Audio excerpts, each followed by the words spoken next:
नाम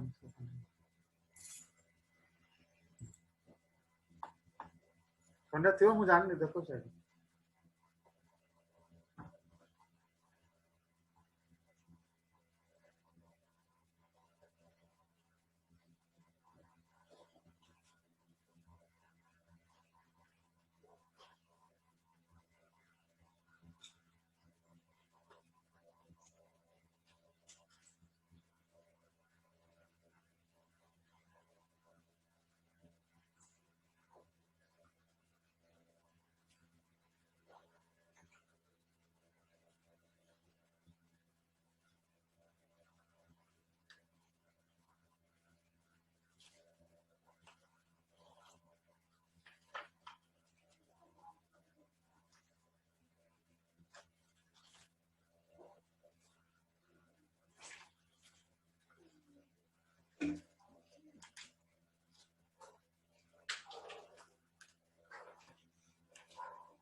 Yes, good morning to all of you. Is my voice is audible? Yes, sir. Yes. Okay. Just wait for 1 minute to others to join. And start.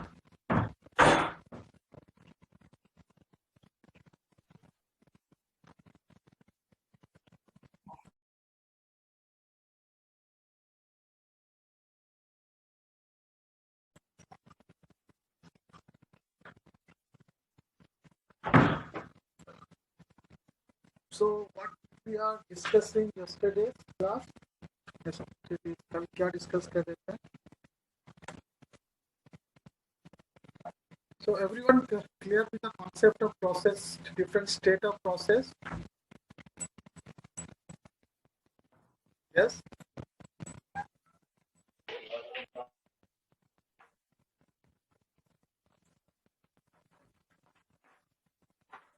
So I think everyone clear with the state of process. So basically we will have 5 states and throughout its life cycle the process will be any of this state. Okay. Then we discuss something about what you mean by process control box. So whenever the process is created, okay, और जब कभी भी process create होगा, तो the operating system create a PCB or process control box. Now process control box is nothing but it will have some detailed information regarding the process, or it will have some attributes about the process.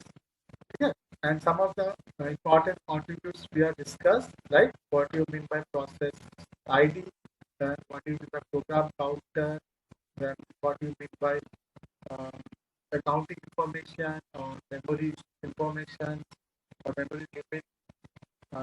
And you can say what are CPU registers are used, what is the CPU scheduling process are used. Okay, so these are the some important characteristics about the process that every process will have, and that is stored in the PCB, process control box. Fine.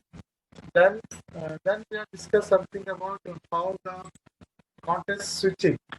Okay, so whenever you performing the context switching, then what will happen? Then some amount of time is wasted there, because what will happen context switching? Whenever we context switch between two processes, different types of so address oxide flow,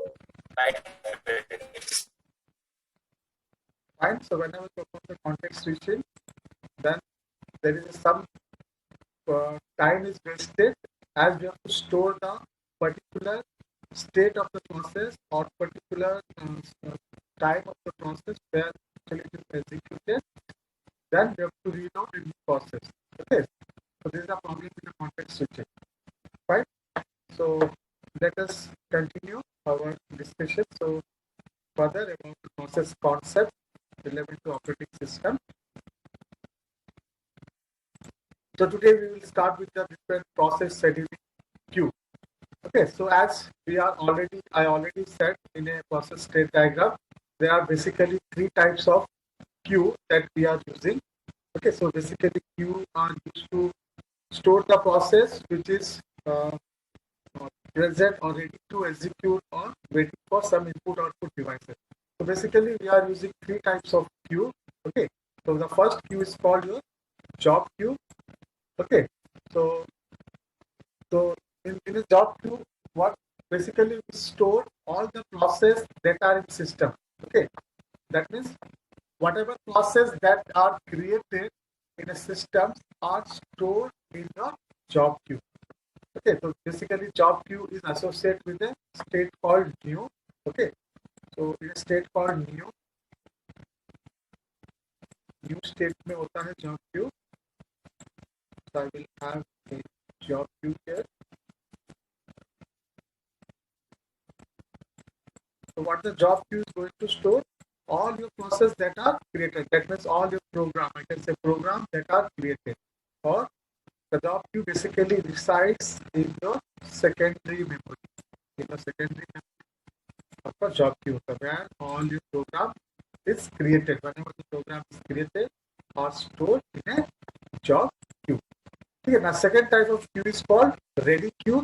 So the ready queue is basically associated with the ready state. Okay, ready state. So what the ready queue will store? So it will store all the process. In a ready queue, it will store all the process which is ready to execute. Okay, ready to execute. It is, or we can say the process that are waiting in main memory. All the process that are waiting in main memory. Okay, all the process that are waiting in main memory are stored in a ready queue. Now this is my job queue and this is my ready queue.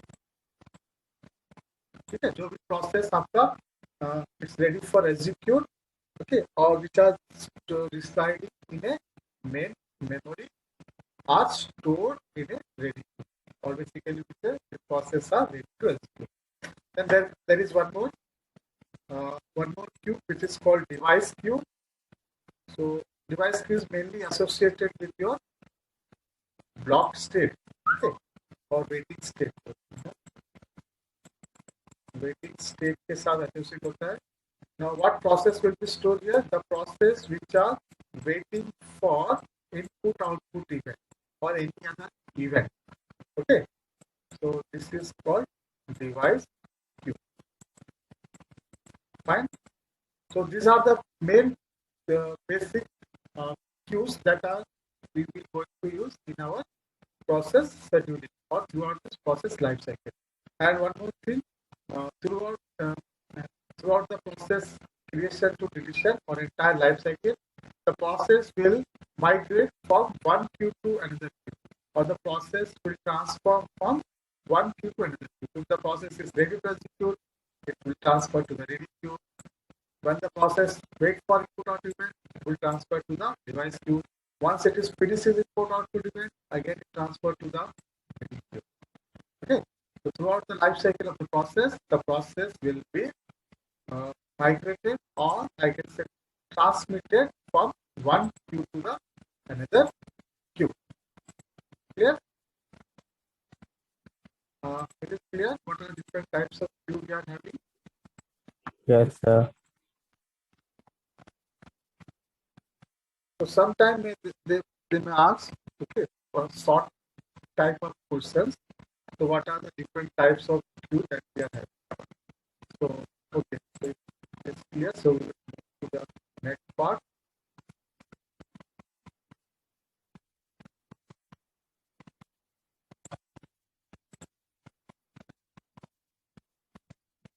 So now this is one of the important flow diagram of the process.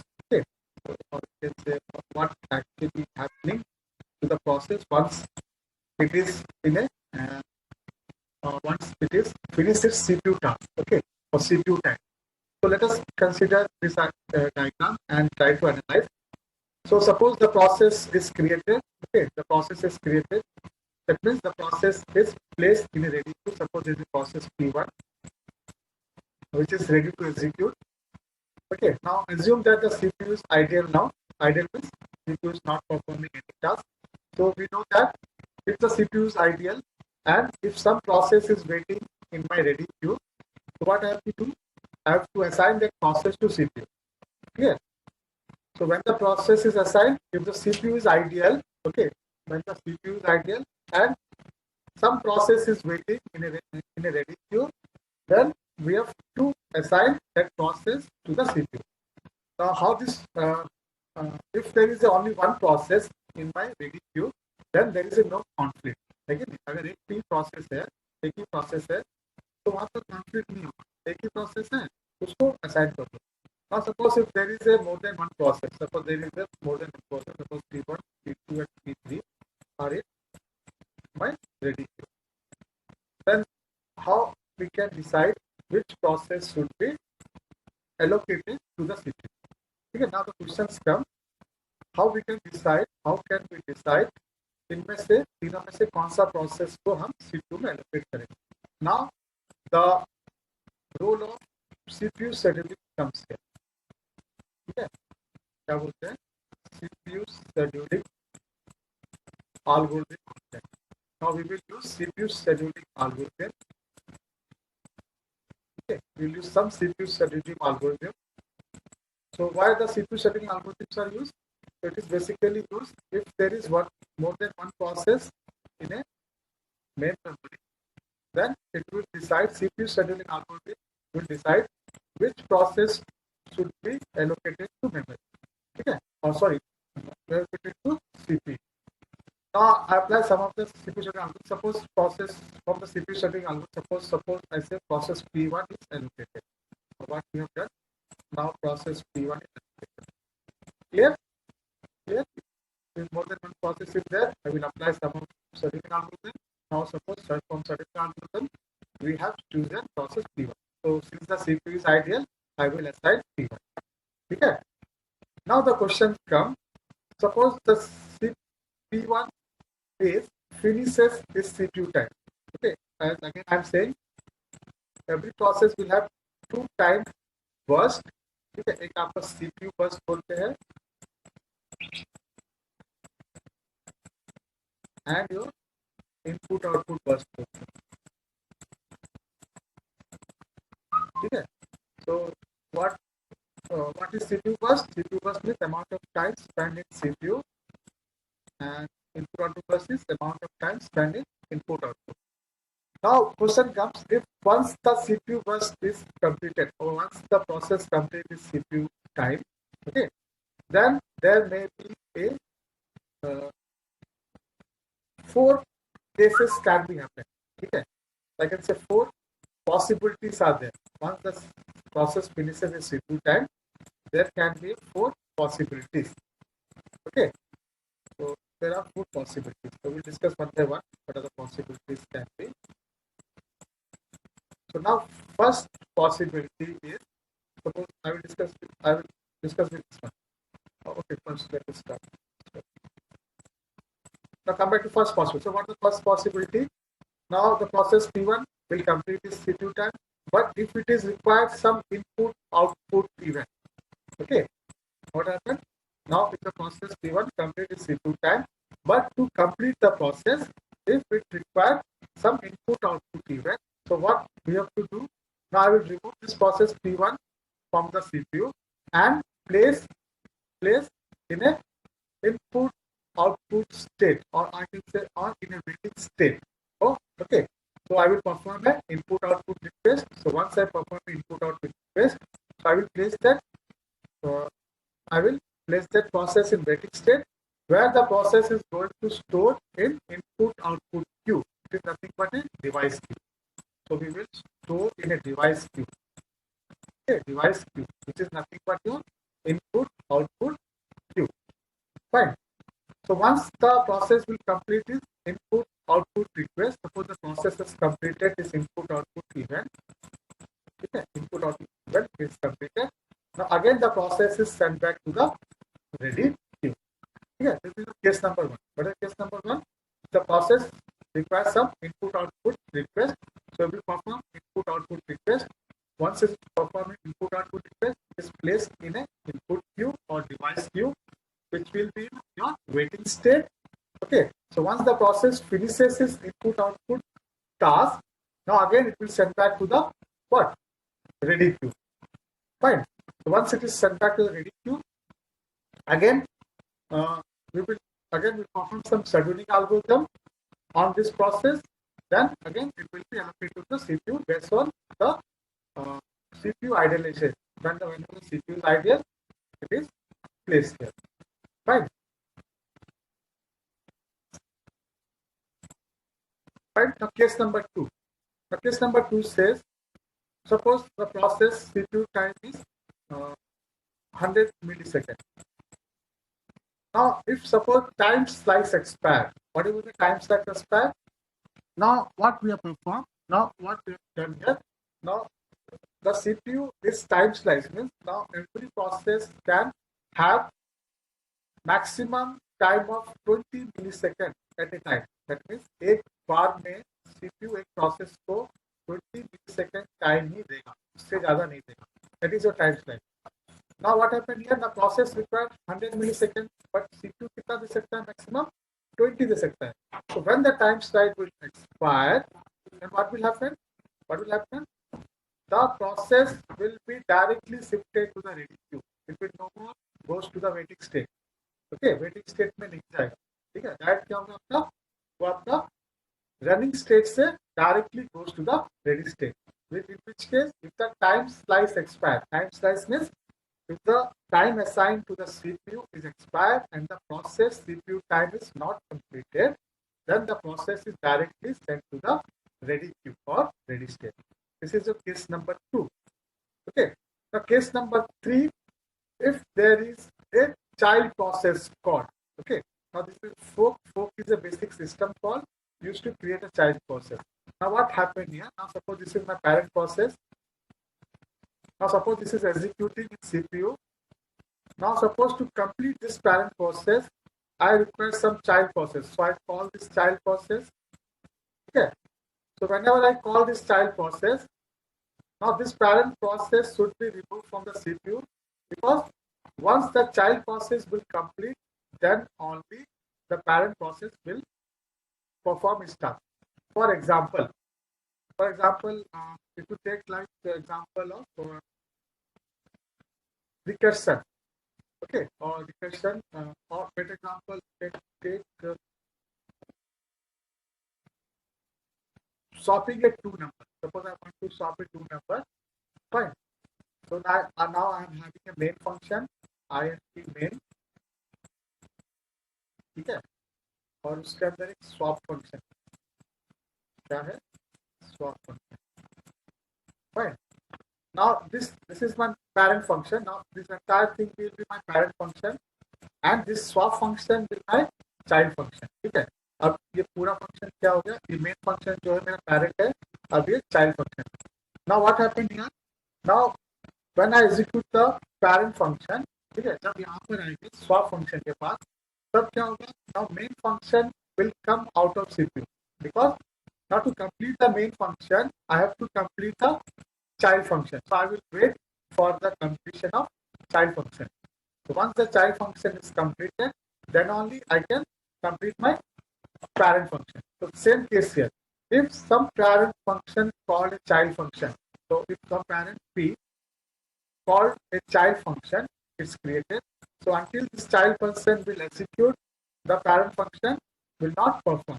That means it should not occupy the CPU. So what I have to do? I have to remove this parent function and place in a waiting state. And what I will do? I will execute the child function. So once the child function finishes execution, then what I will do? I will send back this parent function to again ready state. Fine. This is case number 3. Now case number 4.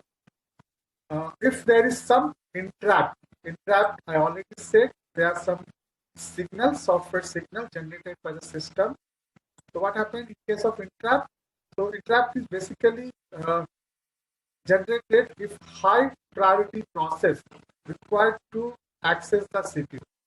Now assume, suppose this is my existing queue. Suppose there is one more process come P5 which is having high priority. High priority means system process. That means system process are having high priority. Then what I have to do? Now forcefully I will remove this process P1 from the CPU. Okay. So forcefully I will remove this process from CPU and place the P5 in a CPU or allocate the process P5 to the CPU. Okay. Now this is called something called context switching. Okay. Removal of forcefully removing of process. Okay. Now I will assign P5. So what I will do? So I will perform the entrap. Okay. So while performing the entrap, so I will place that process to the ready queue. So these are the different steps or different.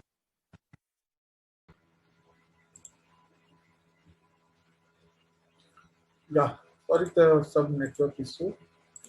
Yeah, so these are the 4 different steps or cases that can be happen while the process is executing the CPU.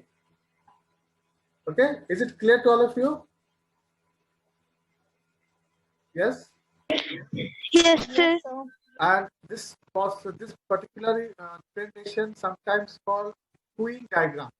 ठीक है, क्या बोलते हैं इसको? Queuing diagram बोलते हैं.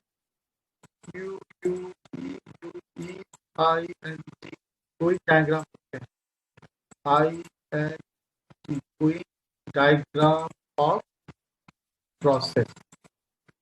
ठीक है ना. First is your simple if input output request होगा.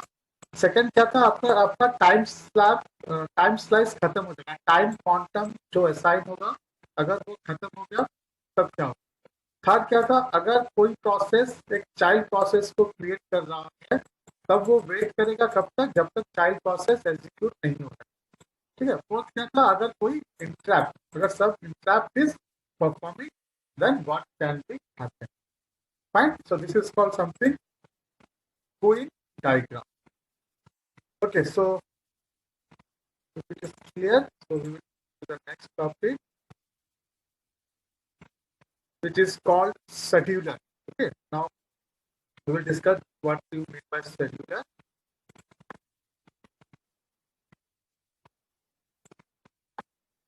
So basically,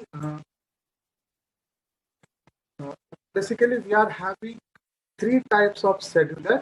Okay, basically scheduler means, so whenever the process is either waiting in your job queue or it is waiting in a ready queue, okay, or it is waiting in your device queue. So it is a job of a scheduler to schedule the process. Schedule the process means, now if more than one process is waiting in your queue, then I have to perform some scheduling algorithm to schedule that. Schedule means to transit to one state to the different state. So that is scheduler job. Okay, what scheduler will do? Scheduler perform certain tasks so that the process can be transit or transfer from one state to the other state. Okay, so basically there are 3 types of scheduler, but we will focus on basically 2 types. One is called long-term scheduler. Second was called short-term scheduler. There is one more scheduler which is called middle-term scheduler. ठीक है. 3 type के scheduler होते हैं basically. एक हो गया long term scheduler, दूसरा हो गया शॉर्ट टर्म शेड्यूलर, तीसरा आपका होता है मिडिल टर्म शेड्यूलर. ठीक है. We will discuss in the next slide. but relevant to your course, these 2 schedulers are very important. Okay, so let us understand what you mean by long-term scheduler. The long-term scheduler are also called job scheduler. Okay, so what the long-term scheduler also called? Sometimes or some books it is called job scheduler also. So what it will do? It will select a process or select process that are present in your secondary memory to the transfer this process to primary memory. Or I can say the long-term scheduler schedule the process from a new state, from a state called new to the state called ready. Okay. So what happened now in a new state? I know that there is a job queue.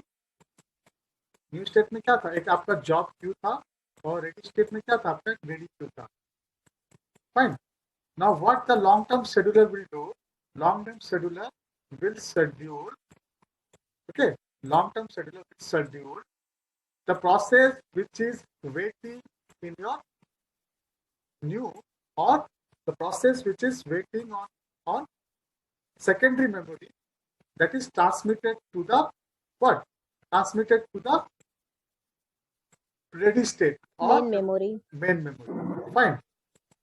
ठीक है. This is a job of a job scheduler or long term scheduler. And second point you have to remember now, degree of multi-programming. Okay, degree of multi-programming basically maintained by the long-term scheduler. Why it is so? Why it is so? What is the degree of multi-programming? मतलब कितने program आपका main memory में transfer होगा, basically कौन decide कर रहा है, आपका job scheduler. Now job scheduler will send, suppose I send 10 program. Okay. Then what is degree of multi-programming? Now 10 program can execute by the CPU. Suppose if I say 100 programs I send. Now what happens? The degree of multi-programming are increased. Yes or no? Degree of multi-programs are increased. Now I am having 100 programs in my main memory. Now CPU can execute 100 programs at a time. Okay. Now what basically happens? This is basically used to maintain the degree of multi-programming, which is nothing but it sends the program which is placed in a secondary memory to the main memory. Okay. And one more thing you have to remember regarding long-term scheduler, this scheduling frequency is very less. Okay, scheduling frequency is very less. Means ऐसा नहीं है कि हम हर millisecond में एक programme को transfer कर रहे हैं. Fine. The scheduling frequency will be very less. So some point you have to remember here. First point regarding the long-term scheduler, the scheduler will transmit the process from secondary memory to the main memory. ठीक है, जो भी programme हम लोग का secondary memory में है वो मेन मेमोरी में ट्रांसफर होगा. Second thing, it will continue the it will maintain the degree of multi-programming. Fine.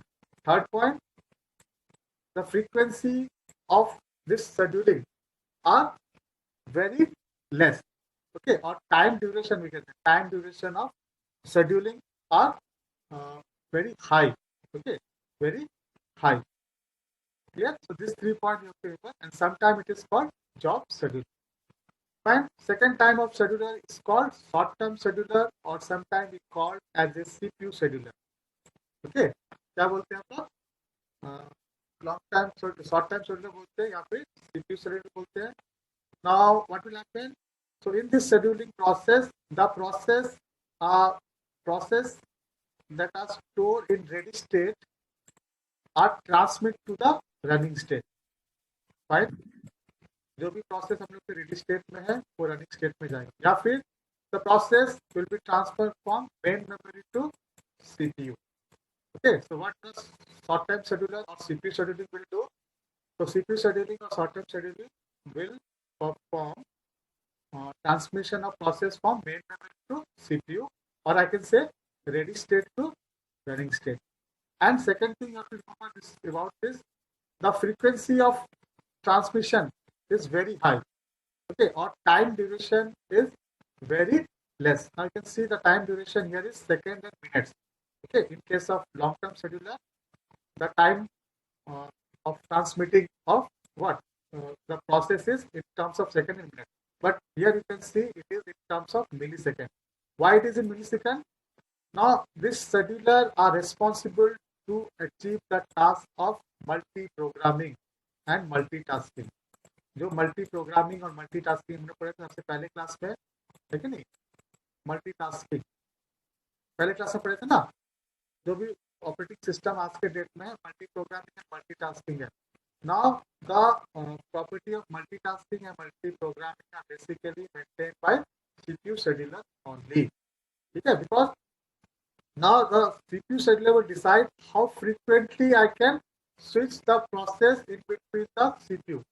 ठीक है, in between the main memory and CPU. ठीक है, कितना जल्दी अब मेन मेमोरी और CPU के बीच में प्रोसेस ट्रांसमिशन होगा. जनरली बहुत फ्रीक्वेंसी बहुत हाई होता है, in case of millisecond में रहते हैं. This is called short term scheduling और CPU शेड्यूलिंग. ठीक है, and basically in your course we will discuss different types of CPU scheduling algorithm. Okay, आपका जो कोर्स में है लोग क्या पढ़ेंगे, different types of CPU scheduling algorithm. So we will not going to discuss job scheduling algorithm, neither middle term algorithm. So what we are going to discuss, we will discuss CPU scheduling algorithm. So is it clear? What do you understand by long term scheduler and short term scheduler? Yes, is it clear?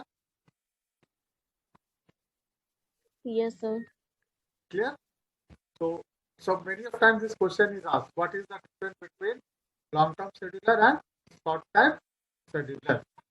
Okay, now these 4 points should be written, very important. First of all, it is called job scheduler. Second, where the process is transmit. Okay, which stage to which state. And second is to primary memory. Then what is the frequency of transmission and what is the purpose. Fine. Now, basically, we can say whatever process जितने भी हम लोग के हैं, तो generally user process होते हैं. In general अगर बोलते हैं हम लोग, there are two types of process. One is called user process and second one is called system process. Okay. In general, this user process means the process which is created by the user, and system process means the process which is created by the system. But in context of operating system, we will say there are two types of process, which one is called input output bound process and second one is called CPU bound process.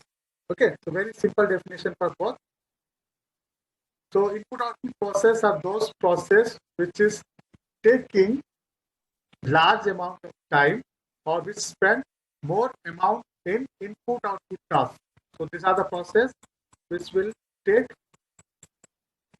or which will spend large amount in input output event. Input output event में जो process ज़्यादा time spend करता है and which have less amount of CPU time. Less amount of CPU time. Such process are called input bound process.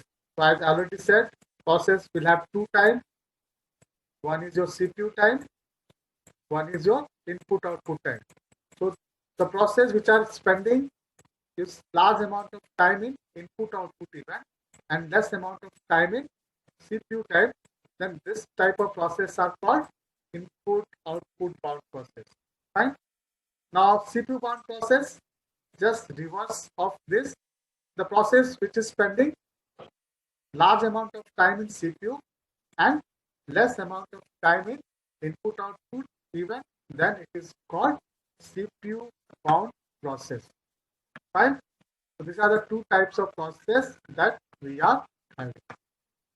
Clear? So this is about something about process in respect to the operating system. But in general, दो type के process होते हैं. User process, जो process user create करता है. Second, system process, the process which is created by operating system. Fine. So next we will discuss little bit about middle term scheduler. Basically, not much use of it, but again, this in your course, so let me discuss.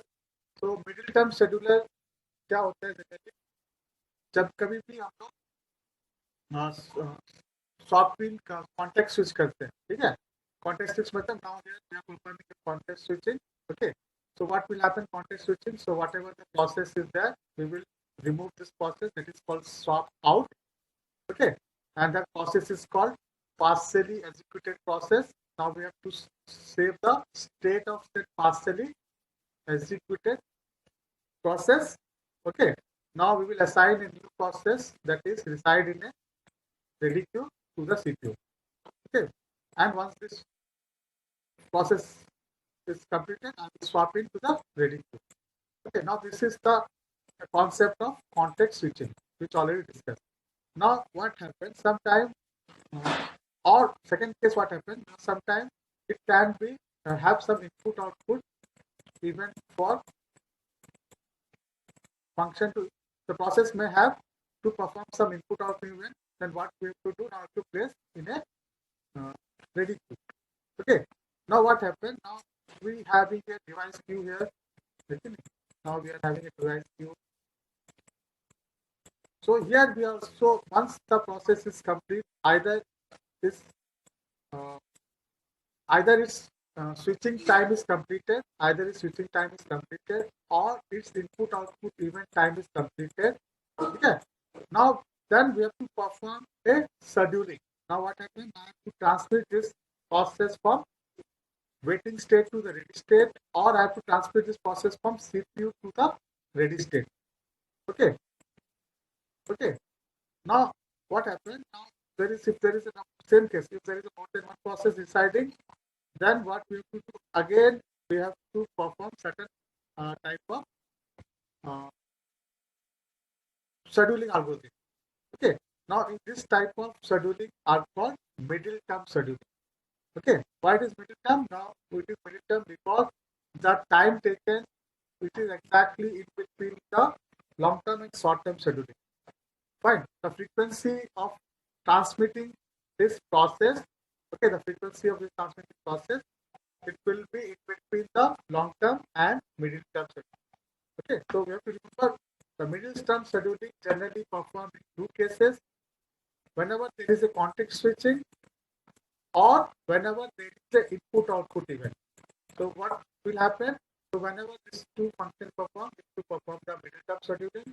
So in this case, the process will be transmitted from waiting state to the ready state.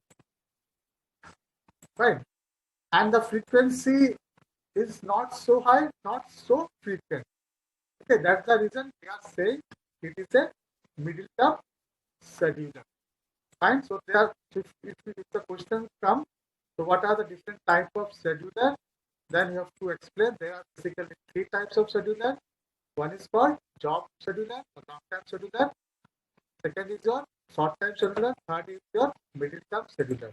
So generally, we will consider long-term scheduler and short-term scheduler. But in some cases, like your context switching, and for the process which is waiting in input-output event, they are also performing middle-term scheduler. Okay, so there is 2 minutes. I will take the questions from your side.